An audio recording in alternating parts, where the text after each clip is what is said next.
Xylem medical award പ്രശസ്ത neuro surgeon Padmashri A മാർത്താണ്ഡപിള്ളയ്ക്ക് പ്രതിപക്ഷ നേതാവ് വി ഡി സതീശൻ സമ്മാനിച്ചു. 1 ലക്ഷം രൂപയും ശില്പവും പ്രശസ്തി പത്രവും അടങ്ങുന്നതാണ് പുരസ്കാരം.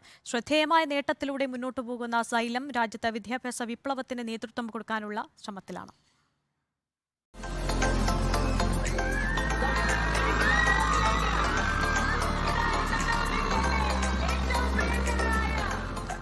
നാലാം വർഷത്തിലേക്ക് കാലൂന്നുമ്പോൾ ഒരു വിദ്യാഭ്യാസ വർഷത്തിൽ 1200-ലധികം MBBS എന്ന സുവർണ നേട്ടമാണ് സൈലം കൈവരിച്ചത്. ഇവർ ഉൾപ്പെടെ 10,000-ലധികം മെഡിക്കൽ എഞ്ചിനീയറിംഗ് എൻട്രൻസ് വിദ്യാർത്ഥികളെ ഒരേ വേദിയിൽ അണിനിരത്തിയ പ്രൗഢമുഹൂർത്തത്തിൽ ന്യൂറോ സർജൻ പത്മശ്രീ ഡോക്ടർ മാർത്താണ്ഡപിള്ളയ്ക്ക് ഈ വർഷത്തെ സൈലം മെഡിക്കൽ അവാർഡ് പ്രതിപക്ഷ നേതാവ് വി ഡി സതീശൻ സമ്മാനിച്ചു.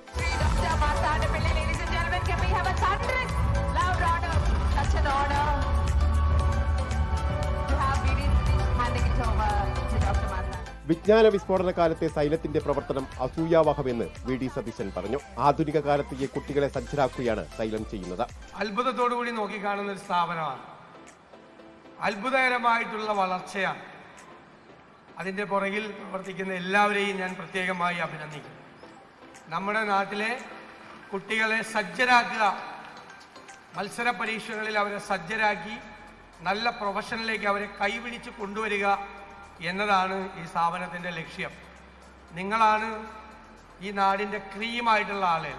1200-ലധികം സൈലം MBBS വിദ്യാർത്ഥികളെ വേദിയിൽ ആദരിച്ചു. സാംസങ് മുഖ്യ സ്പോൺസറായ പരിപാടിയിൽ കെ ഐസ്ക്രീം, മൈജി, ഫ്ലൈവെൽ തുടങ്ങിയവരും സഹകരിച്ചു. Reporter TV network president Anil Ayroor അടക്കമുള്ള പ്രമുഖർ പങ്കെടുത്തു.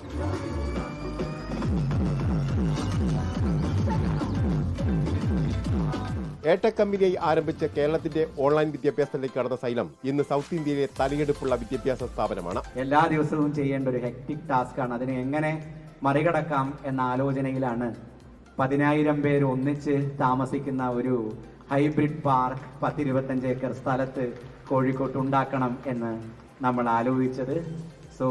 അടുത്ത വർഷം സൈലം ഹൈബ്രിഡ് പാർക്കിലേക്ക് പോകും. ലേണിംഗ് ആപ്പും ക്യാമ്പസുകളും സ്കൂളുകൾക്കും പുറമെ ലക്ഷക്കണക്കിന് കുട്ടികൾക്ക് സൗജന്യ വിദ്യാഭ്യാസം നൽകുന്ന 50 മുഴുവൻ സമയ യൂട്യൂബ് ക്ലാസ് മുറികളും സൈലത്തിനുണ്ട്.